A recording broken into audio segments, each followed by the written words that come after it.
The transport ship Meridian shuddered as it dropped out of hyperspace, and Jake Morrison felt his stomach flip with the familiar sensation of reality reassembling itself around him. Through the viewport, the planet Ketha Prime hung like a jewel against the star-scattered darkness, its surface a swirl of purple and gold that reminded him of nothing so much as his grandmother's favorite scarf. "First time seeing an alien world up close?" asked Dr. Sarah Chun, the expedition's xenobiologist, as she floated past in the zero gravity of the observation deck. Jake nodded, not trusting his voice. At 24, he was the youngest member of the diplomatic mission to the Kethri homeworld and definitely the most inexperienced. While everyone else had advanced degrees and years of interstellar experience, Jake's qualification was simple. He was really, really good with animals. Any animals. All animals. The discovery had happened by accident during his veterinary studies. A panicked horse that no one else could calm would go quiet the moment Jake touched it. Aggressive dogs became friendly. Even the most temperamental cats would purr in his presence. His professors called it a gift. His classmates called it weird. The Terran Diplomatic Corps called it exactly what they needed for first contact with a species that looked like a cross between humans and very large cats. "Landing in 30 minutes, announced Captain Rodriguez over the comm system. All diplomatic personnel to the briefing room." Jake pushed off from the viewport and glided through the corridors of the ship, still marveling at how different everything looked from the training simulations. Real space travel was messier, noisier, and smelled faintly of recycled air and machine oil, not all like the sterile environments he'd practiced in back on Earth. The briefing room was crowded with the 12-person diplomatic team. Ambassador Lu Wei, a stern woman in her 60s with silver hair pulled back in a tight bun, stood at the front of the room beside a holographic display showing the Kethri capital city. "Remember," she said, her voice carrying the authority of someone who had negotiated treaties with 6 different alien species, "the Kethri are proud people with a warrior culture. They respect strength, but value honor above all else. Their society is built around clan structures, and family bonds are sacred to them." Jake studied the hologram, watching the elegant spires and curved buildings that seemed to flow organically from the landscape. The architecture was beautiful, but what caught his attention were the small details. Wide doorways that seemed designed for tails, elevated walkways that suggested creatures comfortable with climbing, and what looked like communal gathering spaces in every neighborhood. "Dr. Morrison," Ambassador Lu continued, and Jake snapped to attention. "Your role is crucial, but simple. The Kethri have been resistant to formal contact because they believe humans lack what they call spirit sense, the ability to truly understand another being's nature. Your demonstrated ability with Earth animals suggests you might possess something similar to their empathic talents." "Yes, ma'am," Jake replied, though privately he wondered if his knack for calming nervous pets would translate to understanding an alien species that could build starships and terraform worlds. The landing went smoothly, the Meridian settling onto a designated platform in the heart of the Kethri capital. Through the airlock windows, Jake caught his first glimpse of their hosts. Tall, elegant beings with feline features, covered in fur that ranged from deep gold to rich brown. They moved with a fluid grace that spoke of perfect balance and coordination. But what struck him most was their tails. Long, expressive appendages that seemed to have a language all their own, flicking and swaying with what appeared to be complex emotional meanings. "They're beautiful," whispered Dr. Chun, and Jake had to agree. The airlock cycled open with a soft hiss, and the diplomatic team stepped onto Kethri soil. The air was warm and humid, carrying scents of unfamiliar flowers and something that reminded Jake of cinnamon. A delegation of Kethri waited for them, led by a tall female with golden fur marked by intricate black stripes. "I am Zaraka of Clan Night Whisper," she said in heavily accented but clear English. Her voice was a rich contralto with an underlying purring quality. "Welcome to Ketha Prime, beings of Earth." Ambassador Lu stepped forward and began the formal greetings, following the script they had memorized during the 6-month journey. Jake hung back with the other specialists, trying not to stare at the assembled Kethri. Up close, they were even more impressive. Each stood nearly 7 feet tall, with faces that managed to be both alien and strangely familiar. Their eyes were large and golden, with pupils that shifted from round to slitted depending on the light. But it was their body language that fascinated Jake. Every movement seemed to carry meaning, from the angle of their ears to the position of their whiskers. And their tails never stopped moving, creating patterns in the air that he was beginning to suspect formed a complex secondary language. "Dr. Morrison," Ambassador Lou called, "please step forward." Jake's heart hammered as he moved to the front of the group. Zaraka's golden eyes fixed on him with an intensity that made him feel like prey. Her tail, he noticed, was held high and slightly curved, the tip twitching in what might have been curiosity. "This is our animal behaviorist," Ambassador Lou explained. "He has demonstrated unusual abilities in understanding and communicating with non-human species." Zaraka tilted her head, and Jake caught a whisper of sound that might have been skeptical laughter. "You believe this small one possesses spirit sense?" she asked. "We hope to find out," Ambassador Lou replied diplomatically. Zaraka stepped closer to Jake, and he found himself looking up at her towering form. This close, he could see the individual guard hairs in her fur, could smell her alien scent, something like warm sand and cedar. Her tail swayed slowly behind her, and, without thinking, Jake found himself tracking its movement. "Do you fear me, small one?" Zaraka asked. Jake considered the question seriously. "Fear? No, not exactly. Nervous? Absolutely. But there was something else, a feeling he recognized from his work with animals. The sense that here was a being trying to communicate, trying to understand him as much as he was trying to understand her. "No," he said quietly. "You're trying to figure out if I'm worth your time." Several of the Ketheri made that soft sound again, and Zaraka's ears perked forward. "Interesting," she murmured. Her tail swayed closer, and Jake fought the urge to step back. Instead, he watched its movement, noting the way the tip curved and the speed of its swaying. "You are nervous," Zaraka observed, "but you do not flee. This is unusual in your species." "Maybe," Jake said, then added impulsively, "but you're nervous too. Your tail says so." The effect was immediate and dramatic. Every Ketheri in the delegation went completely still, their tails freezing in mid-motion. Zaraka's eyes widened, and she made a sound like a sharp intake of breath. "What did you say?" she whispered. Jake realized he might have made a serious mistake, but there was no backing down now. "Your tail," he repeated, "the way it's moving. Back home, when a cat is uncertain about something new, its tail does something similar. Different pattern, but the same feeling behind it." Zaraka stared at him for a long moment, then, slowly, deliberately, lowered her tail until the tip nearly brushed the ground. Jake recognized the gesture somehow. Submission, but not fearful submission. More like a bow between equals. "Show me," she said. "Mom. Show me what you see in my tail speech." Jake looked around nervously.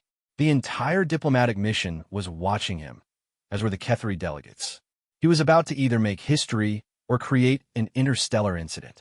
"Well," he began hesitantly, "right now your tail is low and still. It feels like respect, maybe an invitation." He paused, studying her posture.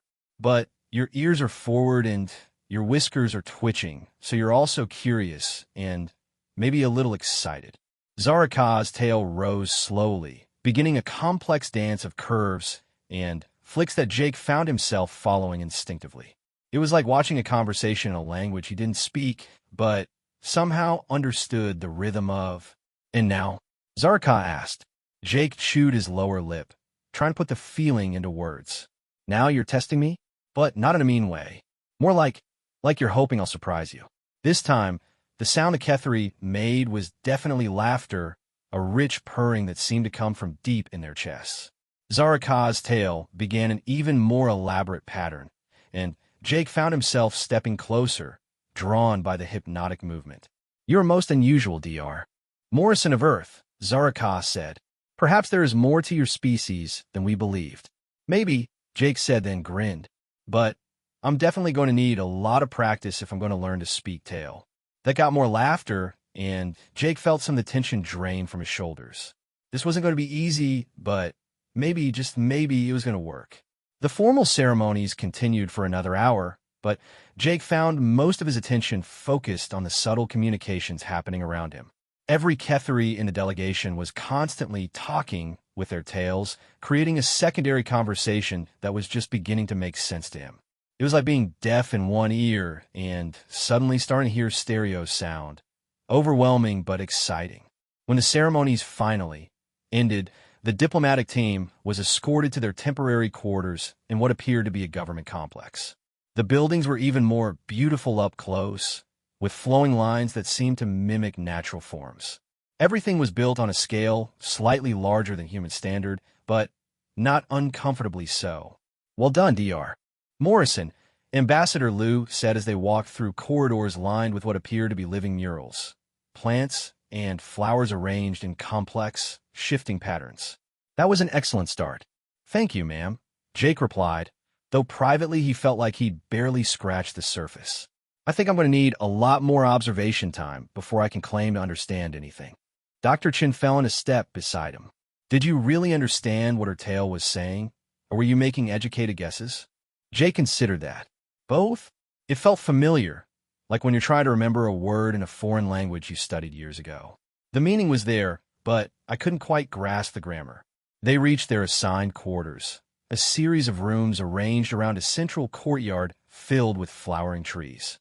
Jake's room was simple, but comfortable, with a large window overlooking the city and furniture that seemed designed for beings who preferred to lounge rather than sit upright.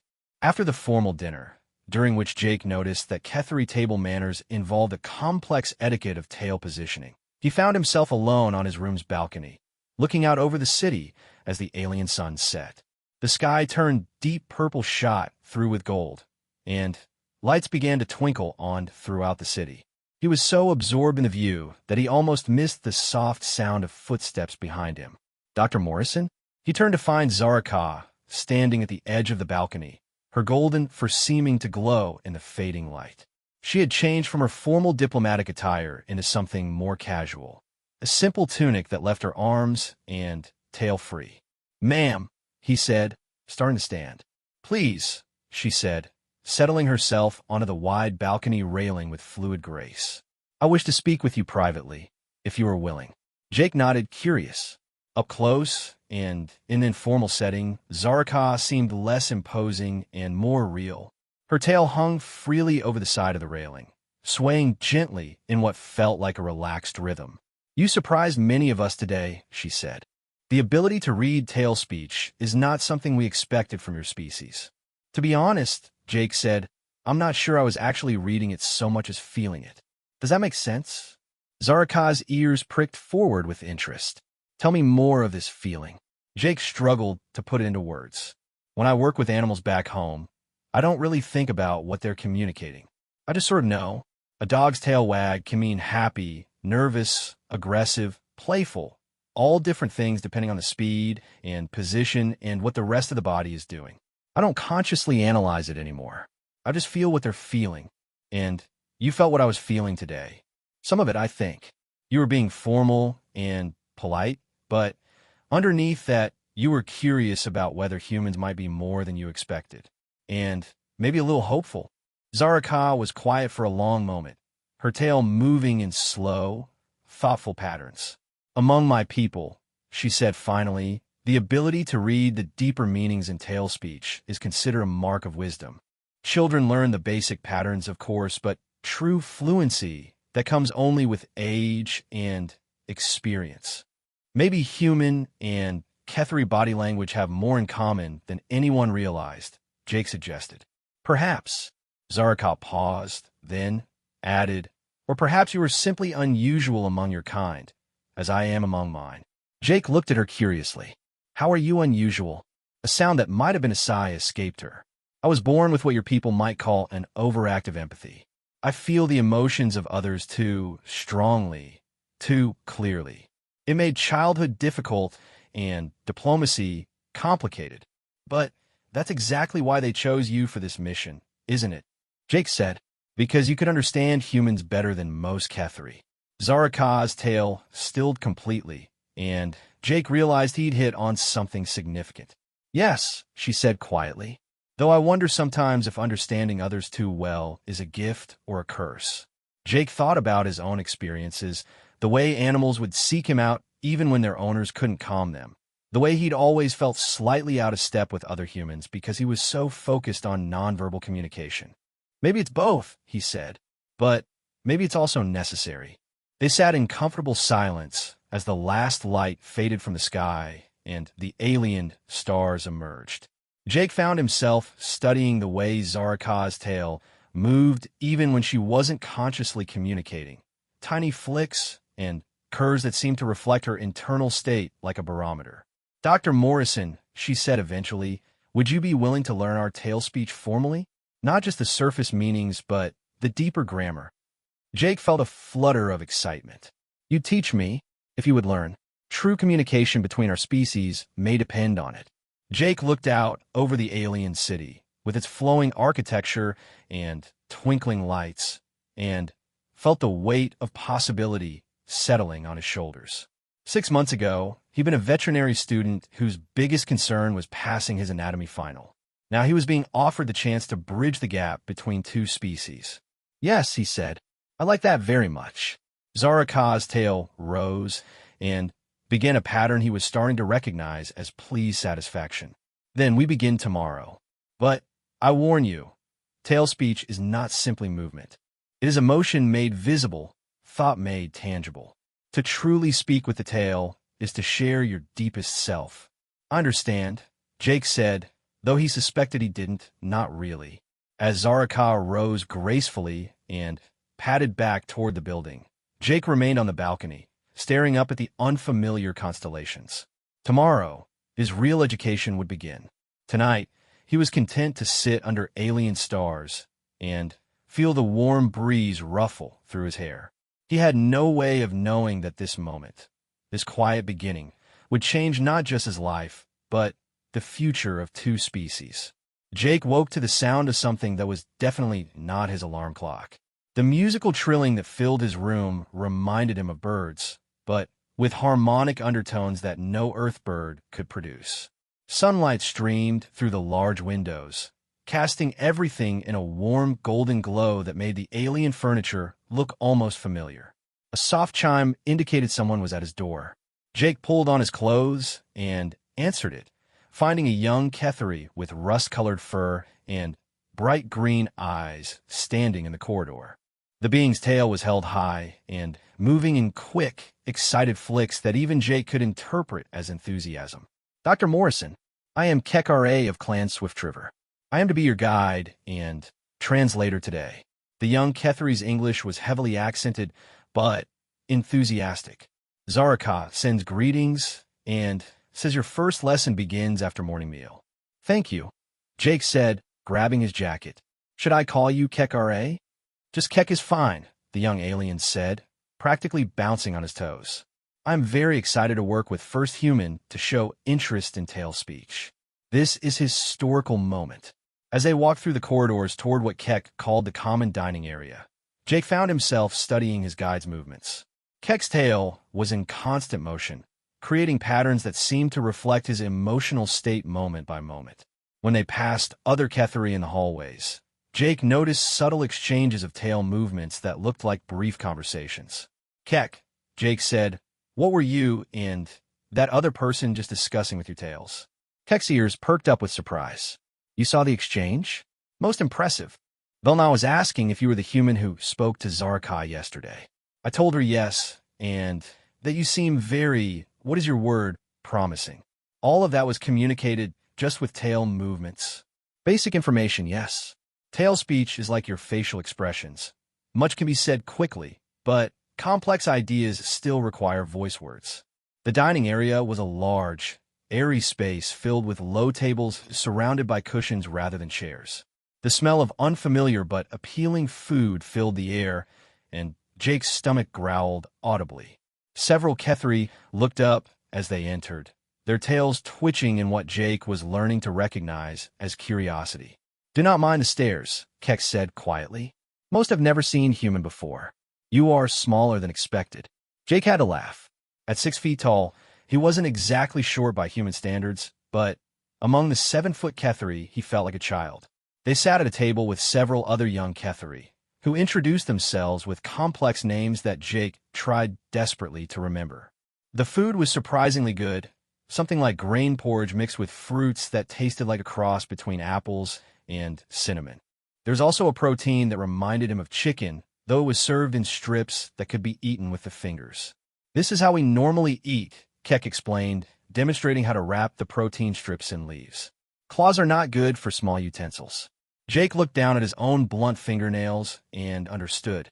Watching the Ketheri eat was like watching a carefully choreographed dance.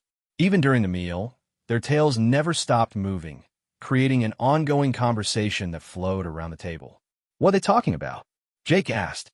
Keck paused in his eating to observe the tail speech around them. "Rinka is complaining that her littermate received better work assignment. Dexna is excited about upcoming mating season. Velma is worried about her grandmother's health."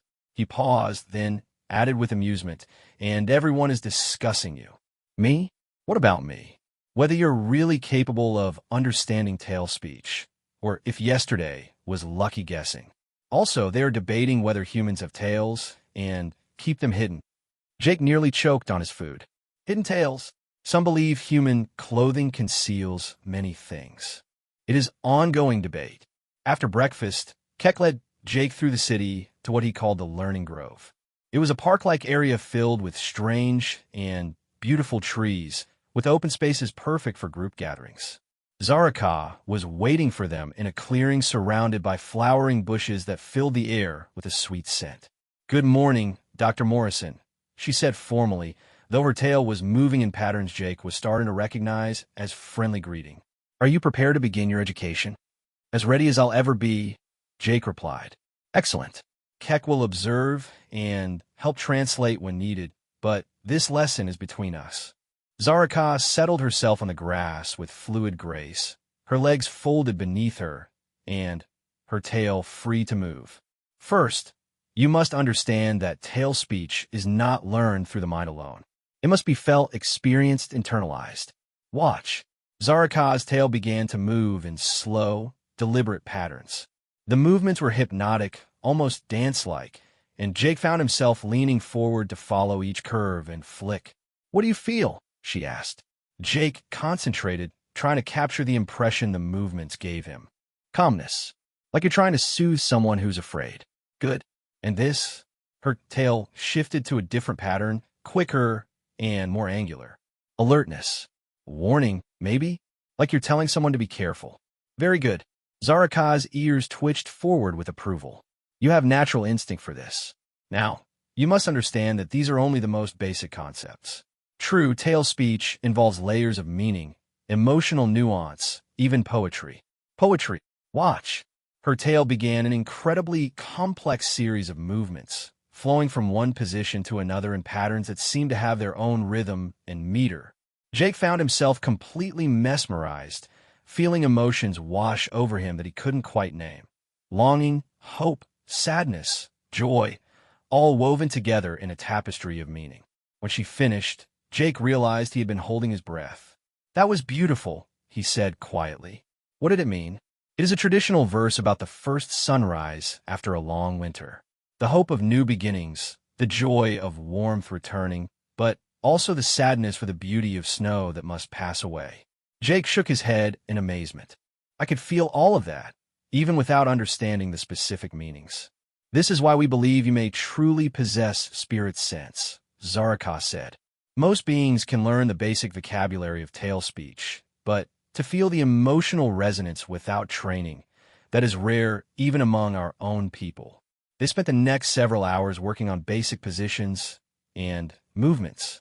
Jake learned that the height of the tail indicated formality level, low and relaxed for casual conversation, high and controlled for formal situations. The speed of movement conveyed urgency or importance. The specific curves and angles created the actual words. But what fascinated Jake most was discovering that he could indeed feel the emotions behind the movements. When Zaraka demonstrated anger, his own muscles tensed in response. When she showed contentment, He found himself relaxing unconsciously. "This is very unusual," Keck whispered during a break. "Most students take many seasons to develop such sensitivity." By midday, Jake's head was spinning with new information, but he was also exhilarated. This wasn't like learning a foreign language from books. It was like discovering a completely new sense. "Enough for today," Zaraka said, rising gracefully. "Your mind needs time to process what you have learned. Tomorrow, we will begin teaching you to speak as well as understand." "Speak with my tail," Jake said, then laughed. "I'm going to need a prosthetic tail, aren't I?" Both Ketheris stared at him for a moment, then broke into their purring laughter. No, Zaraka said, wiping her eyes. Tail speech can be approximated with arms and hands, though it lacks the subtlety of true tail movement. But first, you must master recognition. The speaking will come. As they walked back toward the city, Jake found himself studying every Ketheri they passed, try to read the emotional undercurrents in their movements. It was like having discovered a hidden layer of reality that had always been there, but invisible to him before. "Keck," he said, "what does it feel like to not have that extra layer of communication? Do you ever forget that other species can understand tail speech?" The young Ketheri considered this thoughtfully. "It would be like if you could only communicate with half your voice. Very limiting. We often forget that other species cannot read our emotions so easily. It makes us seem strange to them, I think, too emotional, too open. Or it makes other species seem closed off and mysterious to you." "Yes, exactly. This is why many of my people were suspicious of humans. How can you trust someone whose feelings are hidden?" Jake thought about that as they entered the diplomatic quarter. From a Ketheri perspective, humans would seem almost emotionally mute, capable of lying or concealing their true feelings with no external indication. No wonder first contact had been difficult. When they reached the human quarters, Jake found Ambassador Lu waiting for him in the common area. Her expression was carefully neutral, but Jake had spent enough time around animals to recognize suppressed excitement. "Dr. Morrison, how did your first lesson go?" "Better than I hoped," Jake said honestly. "Ma'am, I think we've been approaching this all wrong." "What do you mean?" Jake struggled to put his thoughts into words. "We've been trying to convince the Ketheri that we're trustworthy through formal diplomacy. But from their perspective, we're beings who hide our emotions completely. We might as well be trying to negotiate with robots." Ambassador Lu frowned. "Are you suggesting we need to be more expressive?" "I think we need to find a way to show them that humans do have emotions. We just express them differently. And maybe I need to learn enough tail speech to act as a bridge between the two communication styles."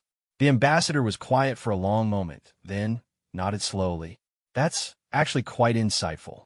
The previous diplomatic missions all failed at the same point. Just when we thought we were making progress, the Ketheri would withdraw, claiming they couldn't sense true intent in human negotiators. Because they couldn't read our emotional states," Jake said. "It wasn't that we were hiding something. We just weren't broadcasting it the way they expected." "Can you learn enough of their communication style to make a difference?" Jake thought about the morning's lesson, about the way Zaraka's complex poetry had made him feel emotions he couldn't name. "I don't know, but I'd like to try."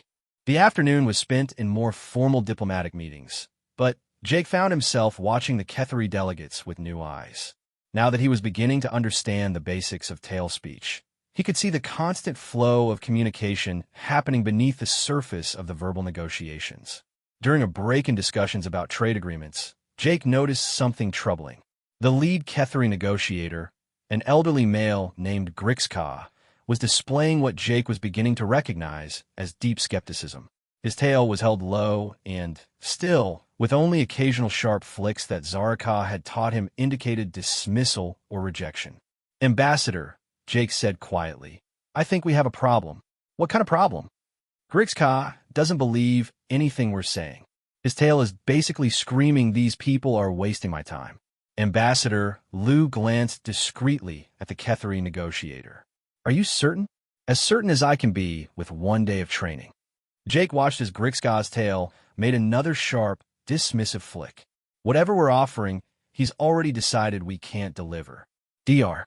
Morrison," Ambassador Lu said thoughtfully, "would you be willing to participate more directly in tomorrow's negotiations?"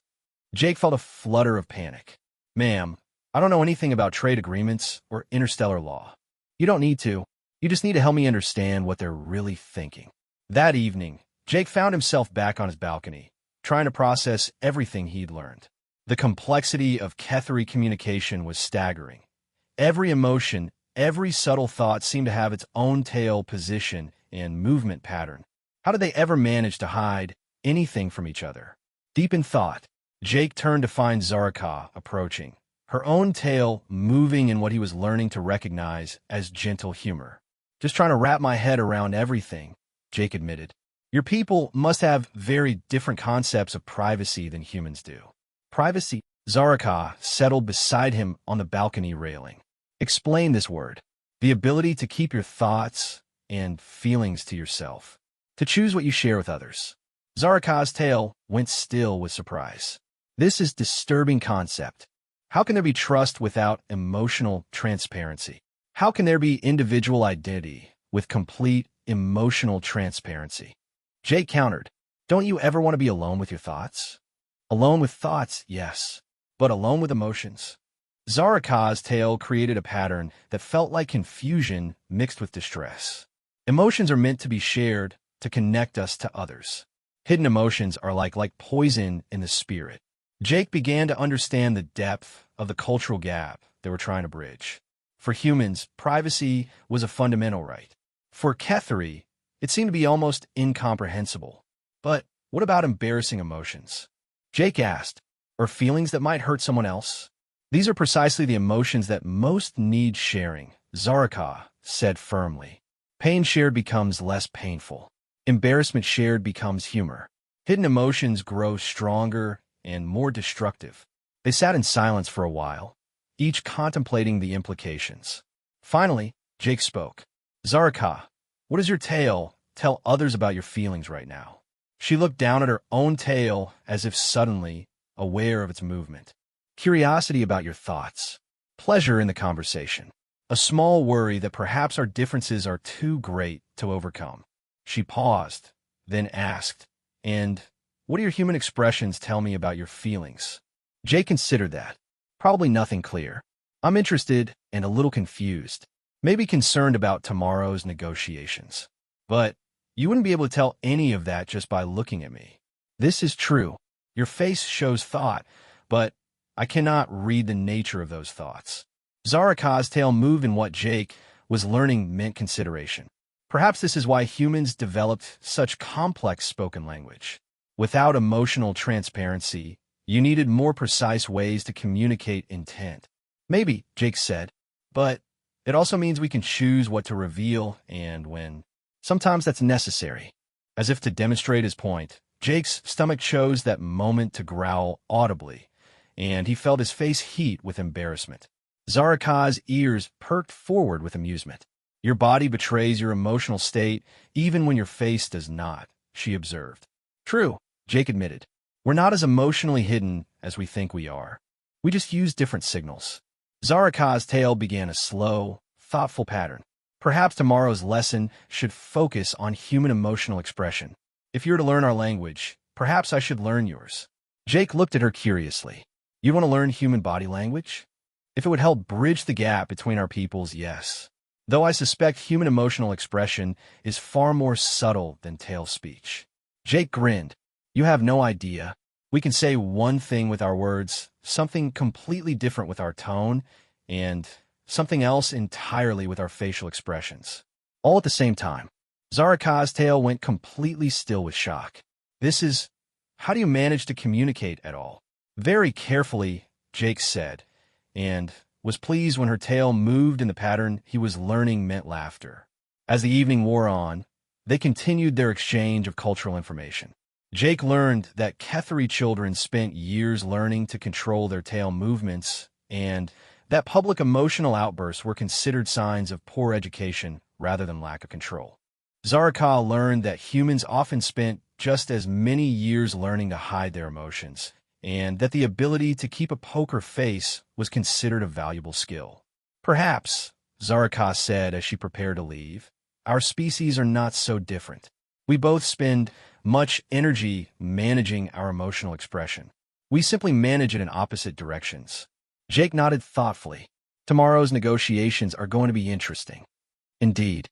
But perhaps with both our languages working together, we will find common ground. As Zaraka departed, Jake remained on the balcony, staring up at the alien stars. In just 2 days, he'd gone from simple animal behaviorist to cultural interpreter between species. The responsibility was terrifying, but also exhilarating. Tomorrow would bring new challenges, but for the first time since arriving on Ketha Prime, Jake felt like he might actually be able to make a difference. The key wasn't just learning to understand Kethari tale speech. It was helping both species understand that their different approaches to emotional communication weren't wrong, just different. And maybe, just maybe, that understanding would be enough to build a bridge between the stars. The crisis began at dawn. Jake was awakened not by Keck's cheerful arrival, but by urgent voices in the corridor outside his room. He threw on clothes and stepped out to find Ambassador Liu in heated discussion with Dr. Chun and 2 other team members. "What's happening?" Jake asked. "The Kethari delegation is withdrawing from negotiations," Ambassador Liu said tersely. "Apparently, something happened during last night's private council meetings. They're claiming fundamental incompatibility with human diplomatic methods." Jake felt his heart sink. What kind of incompatibility? That's what we need to find out. The ambassador turned to him with a grim expression. "Dr. Morrison, I need you to find Zaraka and discover what went wrong.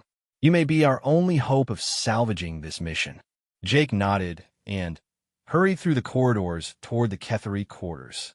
The normally bustling government complex felt strangely quiet, with fewer Kethari visible in hallways. Those he did see moved with quick, agitated steps, their tails held high and twitching in patterns that even his limited knowledge could identify as distress. He found Keck waiting outside Zaraka's quarters, the young Kethari's normally bright demeanor replaced by obvious worry. His tail was low and moving in short, anxious flicks. "Dr. Morrison, I'm so glad you are here. Something terrible has happened, but I do not understand what." "Where's Zaraka?" "Inside, but she will not see anyone. She has been in private meditation since before dawn." Keck's ears drooped with distress. The Council of Elders met late into the night. When they emerged, everything had changed. Jake studied the door to Zaraka's quarters. In the past 2 days, he learned that Kethari architecture included visual indicators of the occupant's wishes, a series of colored panels that could be adjusted to communicate availability, mood, and privacy needs. Currently, Zaraka's panels showed the deep purple that meant grieving and the silver that indicated do not disturb. Keck, what could have happened in one night to change everything? The young Kethari's tail writhed with emotion. "I do not know. The negotiations seemed to progress well yesterday. Trade agreements were being discussed, cultural exchange programs were planned. Then, the council met privately to consider formal alliance, and..." He gestured helplessly with his hands. Jake made a decision. "I need to talk to her." "But the privacy indicators sometimes," Jake said, remembering conversations from his own culture, "the most important rule is knowing when to break the rules." He approached Zaraka's door and knocked gently. "Zaraka, it's Jake. I know you're asking for privacy, but I think we need to talk." Silence. "Please," Jake continued. "I don't understand what went wrong, but I'd like to try to help." After a long moment, the colored panels shifted to yellow, conditional welcome, and the door opened with a soft chime. Jake entered to find Zaraka's quarters in disarray. Cushions were scattered across the floor, and several of the beautiful flowering plants that decorated most Kethari spaces had been overturned. Zaraka herself was curled in a corner, her tail wrapped tightly around her body in a posture that radiated misery. "Zaraka," Jake said gently, settling himself on the floor nearby, but not too close. "What happened?" Her golden eyes looked up at him, and Jake was shocked to see what looked like tears dampening the fur around them. "Your people," she said quietly, "are not what we believed." "I don't understand." Zaraka's tail unwound slightly, moving in patterns that Jake was beginning to recognize as deep sadness mixed with something like betrayal. "The council met to discuss formal alliance with humanity. As is our custom, they attempted to sense the true nature of your diplomatic team through spirit touch. Jake felt a cold knot forming in his stomach. Spirit touch, a form of deep empathic connection. When considering alliance, it is essential that we understand the true intentions and character of potential partners. Zaraka's tale created sharp, angular patterns that spoke of distress. But when the elders attempted spirit touch with Ambassador Liu and the others, they couldn't read anything Jake finished. Worse, they sensed emptiness, void where emotion should be. To them, it felt like attempting communion with machines. Zaraka's voice dropped to barely above a whisper. They have concluded that humans are incapable of the emotional honesty required for true alliance. Jake sat back, trying to process this. But we're not emotionally empty. We just express emotions differently. I tried to explain this. I told them about your ability to read tale speech, about our conversations regarding human emotional expression. Zaraka style dropped. But Elder Vexare declared that one anomalous human cannot represent an entire species. If humans were truly emotionally aware, why would only you show sensitivity to our communications? The pieces began falling into place in Jake's mind. Because most humans haven't been exposed to empathic communication. We've developed in isolation, with only our own species to interact with. We never needed to develop the kind of emotional transparency your people take for granted. This is what I argued. But the elders believe that true emotional capacity cannot be hidden or undeveloped. Either it exists, or it does not. Zaraka's ears drooped further. They have decided it does not exist in humans.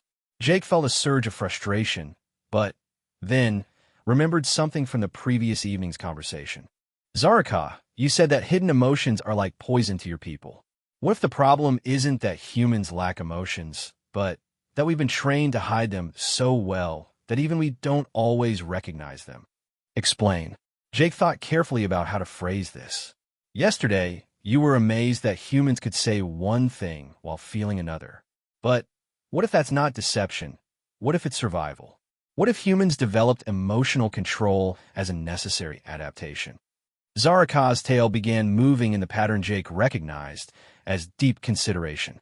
Survival adaptation. Think about it. Humans evolved as persistence hunters. We had to work together in small groups for extended periods, often under stress, often when resources were scarce. Complete emotional transparency might have been counterproductive. It could lead to panic, conflict, or decision paralysis when quick action was needed. Jake warmed to his theme, pieces of anthropology and psychology classes suddenly relevant in ways his professors never could have imagined. So humans learned to compartmentalize emotions, to function effectively even when feeling fear or doubt or anger. It's not that we don't feel, it's that we've learned to feel and act simultaneously. But how can there be trust without emotional honesty? There can't be, Jake said. But humans developed different ways of building trust. We judge people by their actions over time, not just their immediate emotional state. We look for consistency between words and behavior across many interactions. Zaraka's tale had been gradually rising as he spoke, the movements becoming more animated. So human emotional control is not deception, but discipline. Exactly. And the fact that I can read your tale speech doesn't make me unusual among humans. It makes me untrained. Most humans learn to suppress their empathic responses because we've been taught that they're unreliable or unprofessional. Jake stood up, beginning to pace with excitement. Zaraka, what if we could prove this to the council? What if we could show them that human emotional capacity isn't missing, just underdeveloped? Ow! Jake stopped pacing and looked at her directly. By teaching other humans to read tale speech. If emotional sensitivity can be learned, if it's just a skill humans never developed rather than a capacity we lack, then maybe the council would reconsider. Zaraka's tale went completely still. You wish to teach your entire diplomatic team tale speech? In what time? The council has already called for the human delegation to leave Ketha Prime. When? This afternoon. Jake felt the bottom drop out of his stomach. A few hours to prove that humans were capable of the kind of emotional communication the Kethari required for alliance. It seemed impossible. Then, he remembered something from his training with difficult animals. sometimes the impossible was just a problem that required a different approach. Zaraka, what if we don't try to teach them complex tale speech? What if we just demonstrate that humans can learn to perceive and respond to emotional communication? I do not understand. Jake's mind was racing now. Back home, I work with animals that have been abused or traumatized. They've learned to hide their emotions as a survival mechanism, just like humans have. But with patience and the right approach, you can teach them to express emotions safely again. You believe humans can relearn emotional expression? I believe humans never lost it. We just learned to ignore it. Jake turned to face her fully, but it's still there. Every human responds to certain emotional signals. We just don't consciously recognize what we're responding to. Zaraka rose from her corner, her tail beginning to move in patterns of cautious hope. What do you propose? A demonstration, not complex communication, but basic emotional recognition. If I can show the council that other humans can learn to read Ketheri emotions, even in a short time, it might prove that the capacity exists. The elders are very set in their conclusions. Then, we need to change their conclusions with evidence they can't ignore. Zaraka was quiet for a long moment, her tail moving in complex patterns that Jake wished he could fully understand. Finally, she spoke. There is a possibility. Elder Thexare has always been more open to new ideas than the others. If she could be convinced, what would it take to convince her? Proof that humans possess spirit sense in latent form. Not just you, but others of your kind. Jake nodded. Then, let's give her that proof. But I'll need your help, and I'll need it quickly. Within an hour, Jake had assembled the human diplomatic team in one of the larger meeting rooms. Ambassador Liu looked skeptical. Dr. Chun appeared curious, and the rest of the team ranged from confused to openly dubious about Jake's hastily explained plan. Let me make sure I understand, said Dr. Rodriguez, the team's cultural specialist. You want us to learn alien body language in 3 hours to prevent a diplomatic crisis. Not learn it, Jake corrected. Recognize it. The capacity for emotional recognition is already there in all of you. We just need to activate it. Ambassador Liu frowned. Dr. Morrison, while I appreciate your enthusiasm, this seems like a considerable leap of faith. Maybe, Jake said, but consider the alternative. If we leave this planet today, humanity loses its chance at alliance with a species that has technologies we desperately need and social structures that could teach us a lot about cooperation and emotional health. Dr. Chun leaned forward with interest. What exactly are you proposing we do? Jake looked around the room at the assembled diplomats, scientists, and cultural specialists.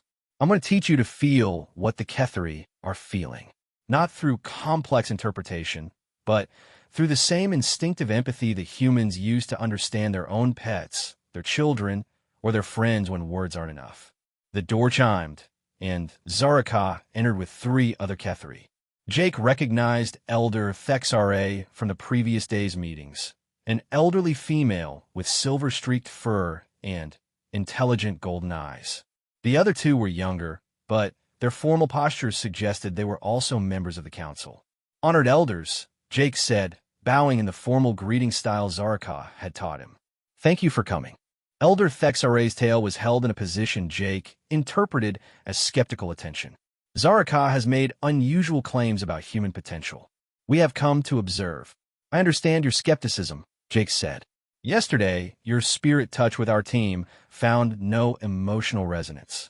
I believe that's because humans have learned to suppress their empathic responses, not because we lack them. And you believe you can prove this? Jake took a deep breath. Yes, but I need your help. For the next 2 hours, Jake worked with the human team using techniques he'd adapted from animal behavior therapy. He started with basic recognition exercises, having team members observe Ketheri tail movements and describe what they felt, not what they thought the movements meant.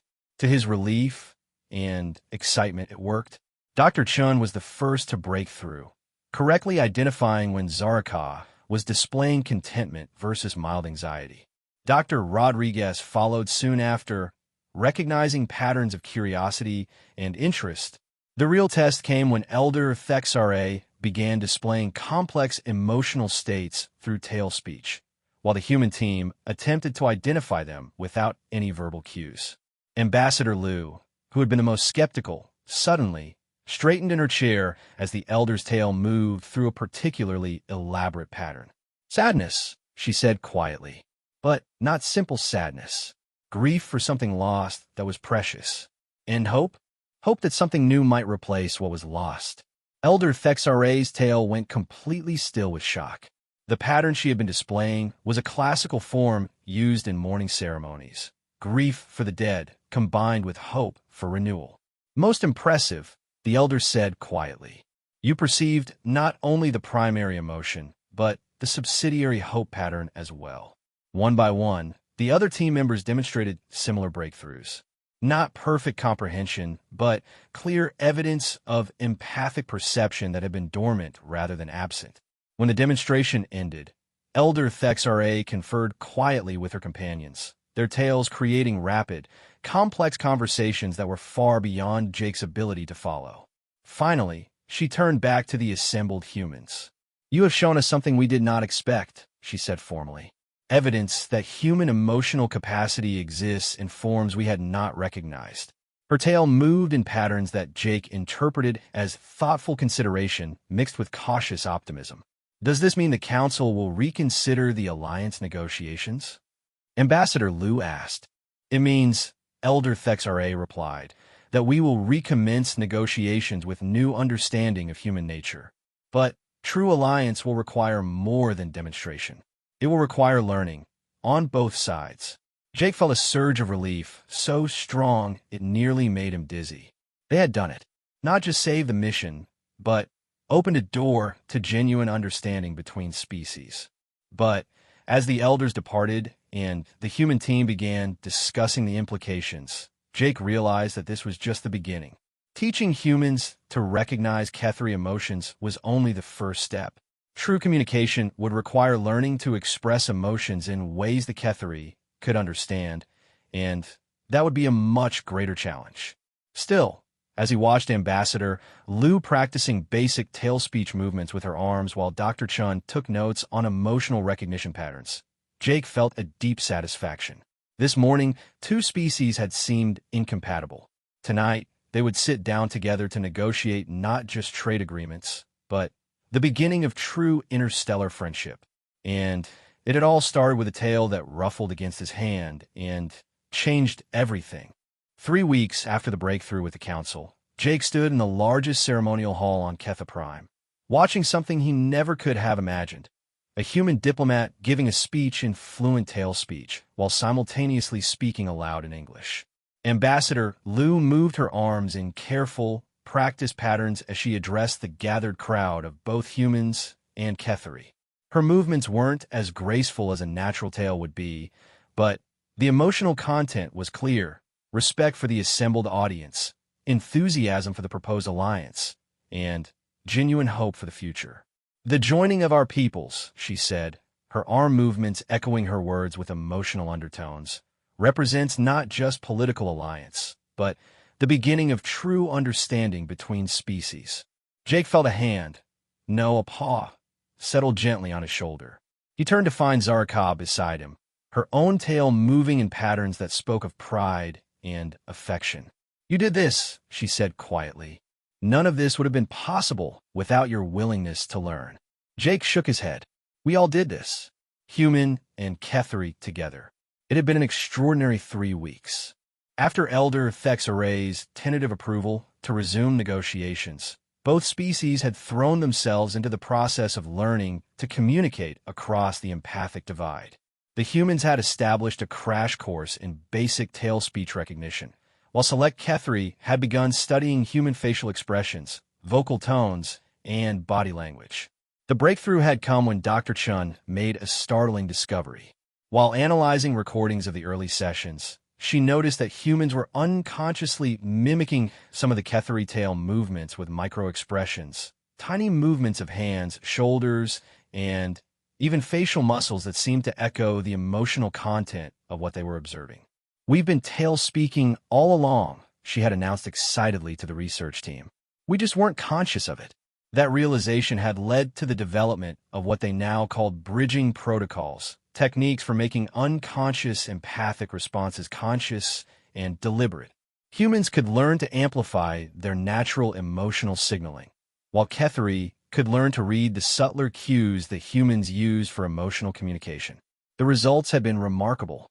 Not only had formal negotiations resumed, but genuine friendships had begun forming between individual humans and Ketheri.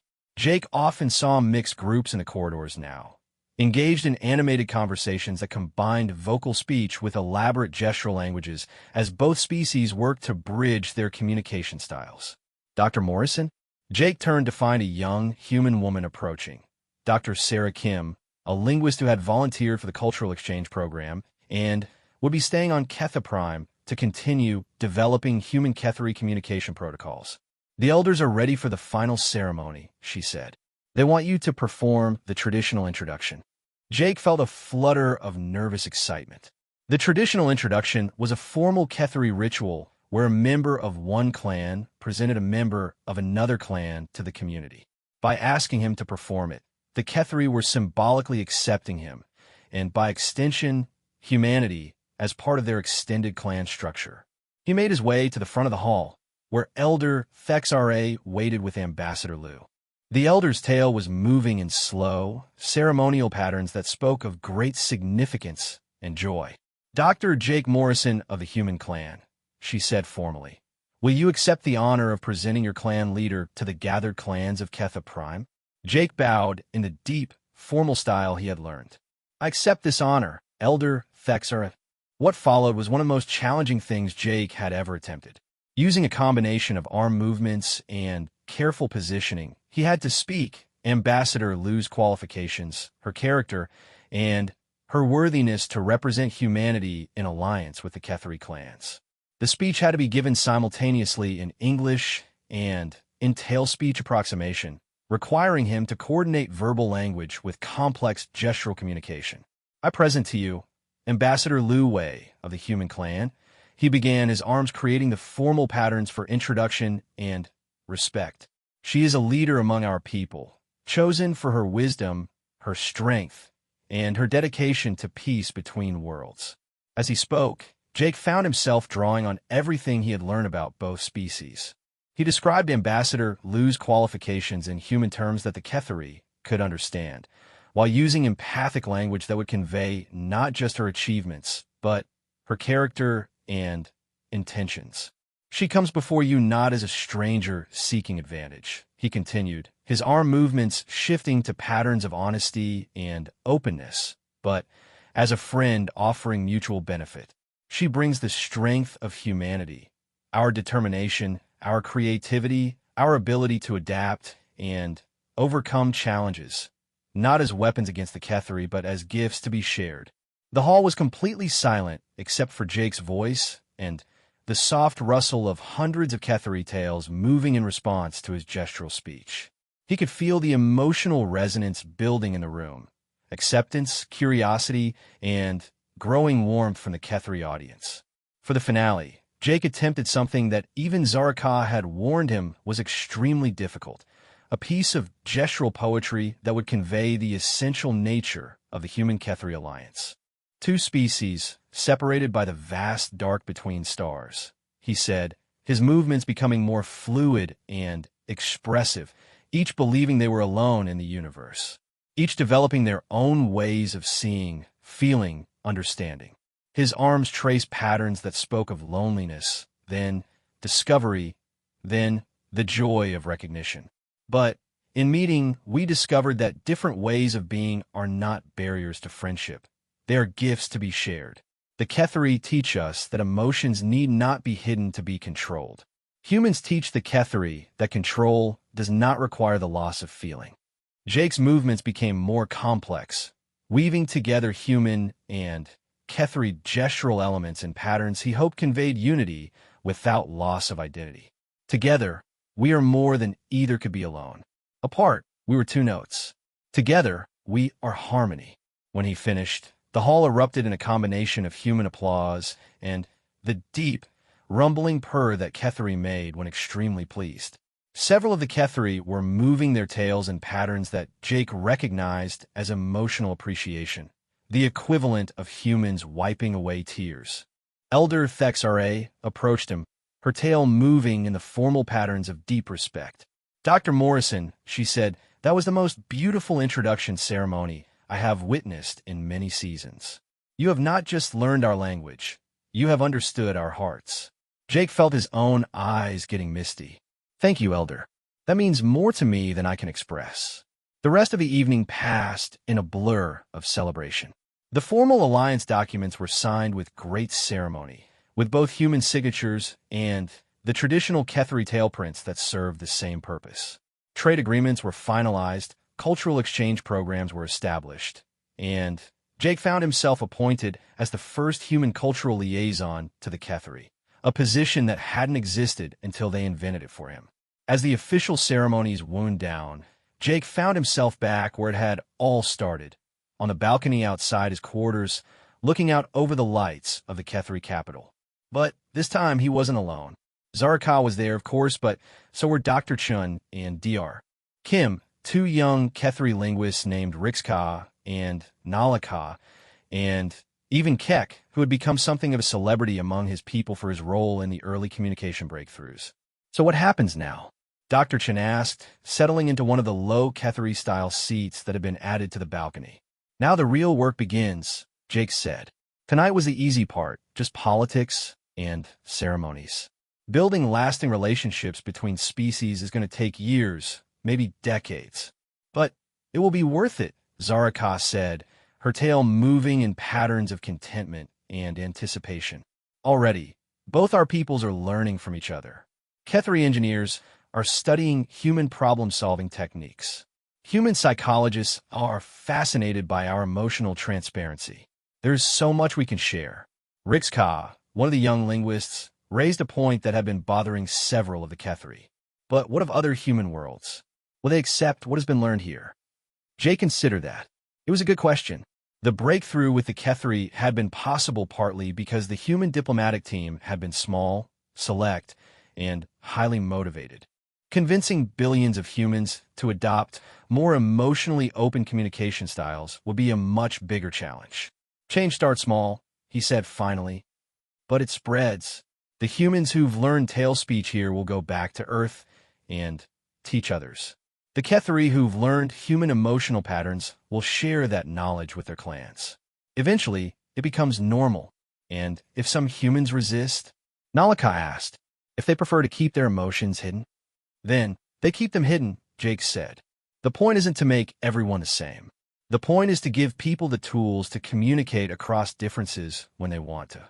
Doctor, him no ditoy. It's like learning a second language. You don't lose your native tongue, but having more options makes you a better communicator overall." As the evening progressed, the conversation shifted from grand philosophical questions to more personal matters. Dr. Chun described her plans to study Kethri emotional development in children. Dr. Kim outlined her research into the neurological basis of tail speech comprehension. The young Kethri were excited about the possibility of visiting Earth and experiencing human urban environments. But for Jake, the most meaningful part of the evening came when Zaraka pulled him aside for a private conversation. "I have something to tell you," she said, her tail moving in patterns of nervous excitement. "The Council has offered me a permanent position as cultural ambassador to Earth. I would spend half my time on your homeworld, learning about human society and teaching tail speech to those who wish to learn." Jake felt a surge of happiness for her, mixed with something that might have been sadness at the thought of her leaving Ketha Prime. "That's amazing," he said.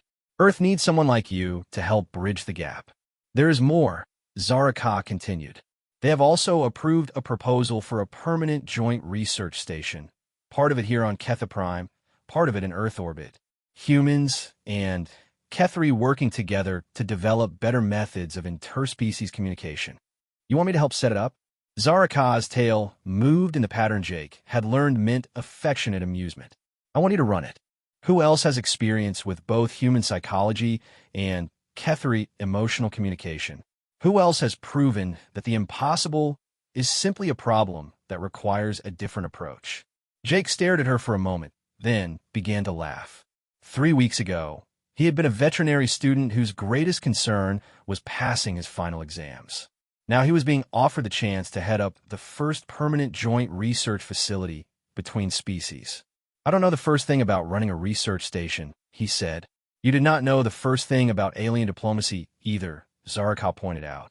"But you learned." Jake looked out over the Kethri capital, its flowing architecture now as familiar to him as any Earth city. In the distance, he could see the lights of the spaceport where ships from a dozen different worlds came and went. Soon, those ships would include regular traffic between Earth and Ketha Prime.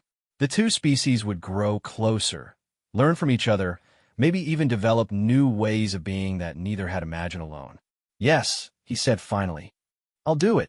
Zaraka's tail moved in the complex pattern that Jake had learned was the Kethri equivalent of joyful celebration. Without thinking, he reached out to gently touch the furry appendage, marveling at how natural the gesture now felt. "Your tail ruffled my hand that first day," he said thoughtfully. "Such a small thing. But it changed everything." "Not the touch," Zaraka corrected gently. "Your willingness to learn what the touch meant. That is what changed everything." As the alien stars wheeled overhead and the sounds of celebration continued to drift up from the city below, Jake realized she was right. The future they were building together hadn't started with grand gestures or formal treaties. It had started with curiosity, with the willingness to see difference not as a barrier, but as an opportunity to grow. And perhaps that was the most human thing of all, the determination to keep learning, keep adapting, keep finding new ways to connect across the vast spaces between minds and hearts and worlds. 5 years later, Jake Morrison stood in the observation deck of the Orbital Research Station Harmony, watching a sight that still filled him with wonder. Earth and Ketha Prime visible simultaneously through the massive viewport, connected by the steady stream of ships traveling between the two worlds. The station itself was a marvel of joint engineering. Human technological innovation merged with Kethri understanding of organic flow and emotional harmony. The corridors curved like living things, designed to promote calm and cooperation. The meeting rooms had adjustable lighting that could accommodate both human and Kethri visual preferences. Even the gravity systems had been modified to allow for the graceful movement that was so important to Kethri well-being. "Dr. Morrison, to Central Command," came the voice over the comm system. "The Earth delegation has arrived."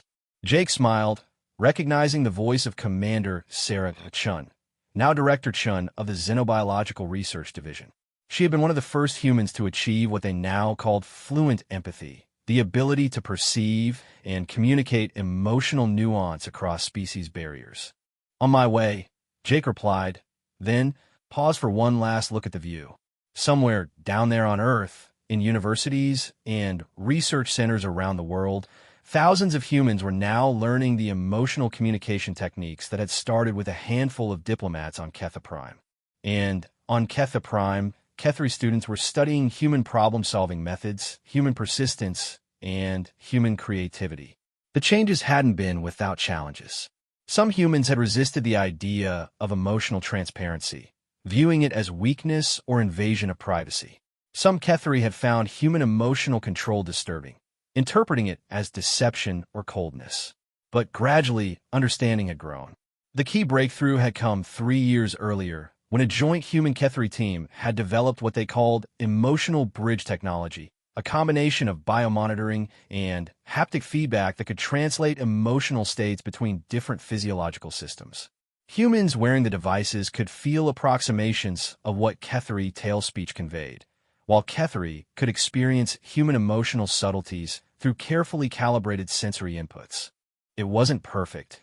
Nothing could truly replicate the natural empathic abilities of either species, but it was enough to enable genuine understanding between individuals who wanted to connect.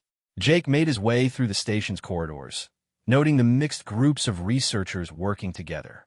In one lab, a Kethri biologist was teaching human students how to recognize stress patterns in interstellar plants by observing their subtle movements. In another, a human engineer was showing Kethri colleagues how to break down complex problems into manageable components. But it was the children that always amazed Jake the most. The The station housed several families from both species, and the young ones had taken to cross-species communication with the natural adaptability of childhood. Human children learned to read basic tail speech as easily as they learned to ride bicycles, while young Ketheri developed an intuitive understanding of human facial expressions and vocal tones. Uncle Jake. Jake turned to see 8-year-old Lucy Chun running toward him, her arms moving in the enthusiastic tail speech patterns that children had adapted for human use. Behind her came her best friend Pipka, a young Ketheri whose golden fur was decorated with colorful ribbons that his human friends had taught him to weave. "Are you coming to see the new ship?" Lucy asked, practically bouncing with excitement. "What new ship?" Jake asked, though he was already smiling at their enthusiasm. "The one from the Vega colony," Pipka explained, his tail creating rapid spirals of excitement. "They have cat people too, but different. They have stripes instead of spots, and their tails are longer, and they talk with their ears as well as their tails." Jake felt his pulse quicken. The Vega colony had been established by a different branch of humanity 50 years earlier, and contact had been sporadic. If they had made contact with yet another empathic species. "Come on." Lucy grabbed his hand, while Pipka's tail wrapped gently around Jake's wrist in the gesture of friendly urging that young Ketheri used with trusted adults. They ran together through the corridors toward the docking bay, where a crowd was already gathering. Jake could see both humans and Ketheri pressing against the observation windows, their combined excitement creating an almost tangible energy in the air. The ship itself was unlike anything Jake had seen before, sleek like human vessels, but with organic curves like Ketheri architecture, and something else entirely. Patterns of colored lights moved across its hull in waves that reminded Jake of bioluminescent sea creatures. "It's beautiful," Lucy breathed, her amateur tail speech creating patterns of awe that made Pipka purr with agreement. The airlock cycled, and Jake found himself holding his breath as the first figures emerged. They were definitely human, but there was something different about their movements, a flowing grace that reminded him of Ketheri body language, but wasn't quite the same. Behind them came the aliens, and Jake's eyes widened with surprise. They were indeed feline in appearance, but where Ketheri were tall and elegant, these beings, the vegan files called them the Siltheri, were smaller and more compact with intricate stripes covering their fur and tails that seemed to have additional appendages near the tips. Most striking of all, their large mobile ears were clearly part of their communication system, flicking and rotating in complex patterns that complemented their tail movements. But what fascinated Jake most was watching the human colonists.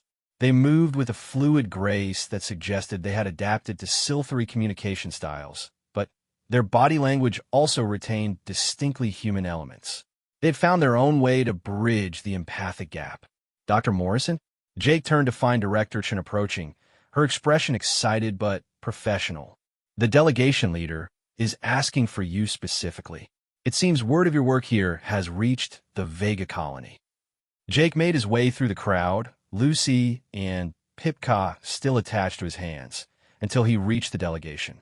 The lead colonist was a middle-aged woman with prematurely silver hair and the kind of calm confidence that came from years of frontier leadership. "Dr. Morrison," she said, extending her hand. "I'm Director Sarah Okafor of the Vega Cultural Exchange Division. This is Siltarka of the Moon Whisper clan." The Siltheri beside her was smaller than most Ketheri, with beautiful silver and black stripes and